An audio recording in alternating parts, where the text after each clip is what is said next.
আমার হাতে এই মুহূর্তে যেই ফোনটি দেখতেছেন এই ফোনটি হচ্ছে স্যামসাং ব্র্যান্ডের J7।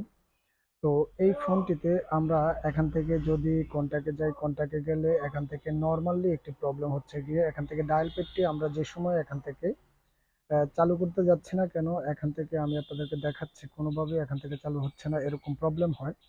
তো এরকম প্রবলেম হলে আমরা কিভাবে বেসিক্যালি কাজগুলো করতে পারি তার জন্য আমার এই ছোট্ট এই ভিডিওটি আপনার এখান থেকে সম্পূর্ণ ওয়াচিং করতে হবে। তার জন্য আমরা ডাইরেক্টলি এখান থেকে ফরম্যাটে চলে যাব। ফরম্যাটে যাওয়ার পর এখান থেকে রিসেট করব। রিসেট করার পর এখান থেকে ফ্যাক্টরি রিসেট করে দেব। জাস্ট এখান থেকে কয়েক সেকেন্ডের মাধ্যমে আমরা এখান থেকে ফোনের যে লকটি ছিল লকটি দিয়ে দেব। জাস্ট এখান থেকে ডিলেট অল এর মধ্যে একটা এখান থেকে ক্লিক করে দেব।